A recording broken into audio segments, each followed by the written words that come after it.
Meet Kevin has completely changed his channel with his new video on Vivek, the presidential candidate, and calling him out for being a scammer and a grifter, which is kind of funny because I guess maybe it would take one to know one. But Kevin put out this video and thinks, turning into CoffeeZilla maybe. Honestly, I don't know why he put out this video other than maybe to try and get views, but the video is not performing, spectacular. It's still under 100K views for a channel with almost 2 million subs. That's not great.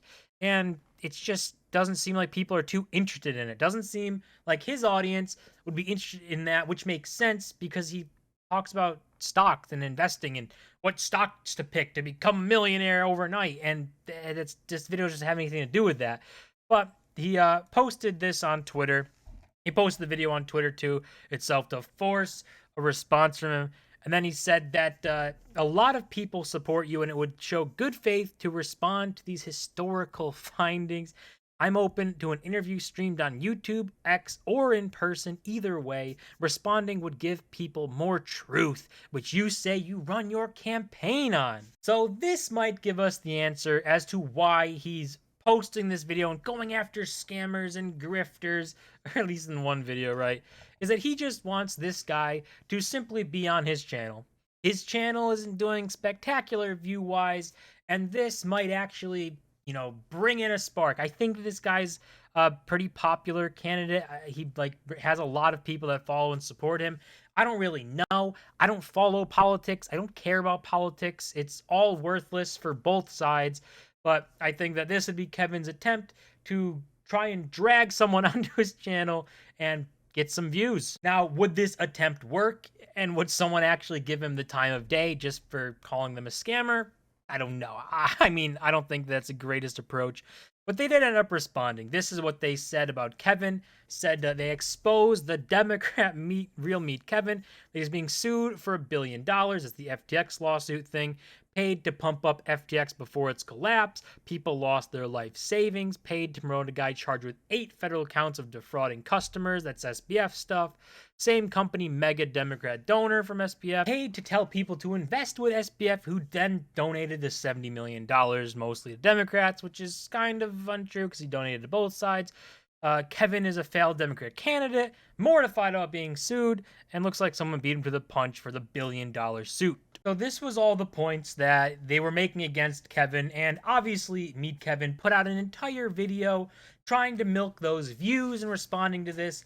And in that video, basically his entire point was that everything on this list, except for a couple of points, were all basically just one big point. Just talking about FTX, which is the absolute Ponzi scheme that he promoted, got paid for. He himself says he got paid like $125,000 to just say the words FTX in videos a couple times.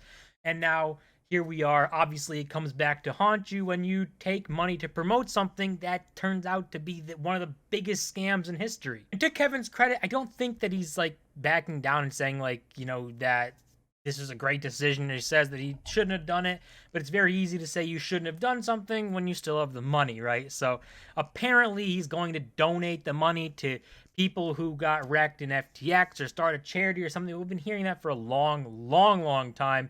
I have a suspicion that he's not actually going to do anything with the money after this legal fees and $1 billion lawsuit. It's not really that big of $1 billion, but after this lawsuit, that he's just going to quietly stop addressing it and just keep the money. Like, no one's going to really push him for this. No one's going to really hold him accountable. It's all old news. No one cares anymore. But I think that that's what's going to happen. And of course, outside of the video, Kevin responded on Twitter here saying, Deputy Comms Director for Vivek just responded to my allegations. Zero response to the allegations, instead strings together allegations attacking my credibility for old news that's over. Is this how you're going to run the Oval Office? Disgusting. So obviously that's what we all already said, but the video was all about when he responded to it. Just kind of saying that it's, all FTX stuff. But in this, you can see kind of his strategy here to rile up Vivek and try and get him to do something. I don't know what the end goal is.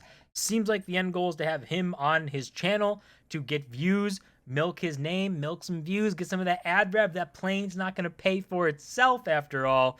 But this seems like a bad strategy to try and do that. Basically insult the guy. I mean, he's probably not going to go on your channel after that and saying, this is how you're going to run the Oval Office. Obviously, it's taking the stance of trying to attack what he's trying to do now, which is run for president. And if he can try and say, look, this guy is so bad, he has no idea what he's talking about or anything, and this is how he's going to run the presidency. And, I don't think it's a great strategy to try and get this guy on your channel to milk those views, but that's apparently what Kevin's doing. And it doesn't even end there. Kevin has even more beef going on, I guess, saying, somebody from his team, the same guy that I think responded to him, this guy, yeah, it's the same person. It's like the manager of his party, the thing that he's running for president. And that's apparently said, we know that this stuff happens behind closed doors, but this is Vivek's deputy communications director literally asking people on Twitter to copy and paste his words, flood his propaganda. So let's see what propaganda this guy's trying to push. Apparently saying, let's flood the responses with this, and talking about how Vivek became successful and this stuff in his biotech company. Now, the whole story is interesting to say the least, right? To what Kevin's dug up and done, and what it looks like for this company ran on things that weren't necessarily on the up and up, and weren't actually the best studies possible, and they were kind of leading people on, made a bunch of money for themselves and friends, and then everybody else gets screwed, which is the story of Wall Street. But I just don't think this whole exchange back and forth is doing anything, right? Kevin says he's exposing a scammer, which is, ironic coming from Kevin, but there's just really nothing going on. At least when we see these type of exchanges with like CoffeeZilla and other people that he goes after, they actually make sense. And CoffeeZilla is making points that make sense, and they can't call CoffeeZilla out on things because CoffeeZilla hasn't done anything to get called out on. He's been pretty careful about doing that. But when you're someone like me, Kevin, you have skeletons in your closet. You shouldn't throw stones when you live in a glass house. All of these cliches, they add up to Kevin. You shouldn't be trying to become a CoffeeZilla when you are the same people CoffeeZilla exposes. Like, it just doesn't make too much sense. And the entire strategy that he's going for, which would most likely be to get this guy on his channel, to use his name, to get an interview type thing, to get views and ad revenue, because again, that plane is pretty pricey, and he needs these views. His views on his channel haven't been doing spectacular, and I think this might be his attempt to try and kickstart some more views. Long term, I don't think it does anything. Short term, I don't think it does anything anymore. He's kind of just insulted the guy out of the room. But it is interesting to see this just come out of nowhere for Kevin. Just decide to one day just come up and say, I'm going to expose this guy, and make this video and do this whole Twitter rant and drama and go back and forth. And we all know drama sells on YouTube, and drama is always good for the views. And I think that that's what Kevin is after here. And maybe that is what Kevin's future goals are for his channel, because he has that expensive plane. That thing is going to absolutely wreck him financially. And with the views slowing down and CPM slowing down, the best way to stir up some views is to start some drama. But I don't think that drama, kicking up all these views and getting a bunch of these views from, farming drama, I don't think that's going to raise your CPM. If anything, I think it's going to lower it. So you can even get more views and actually make less money, which is kind of crazy. But it doesn't seem like a winning strategy coming out of Kevin, and I don't really know what he's trying to do from this. But that's going to do it for this video. As always, remember to smash the like button and subscribe, and I'll see you guys in my next video.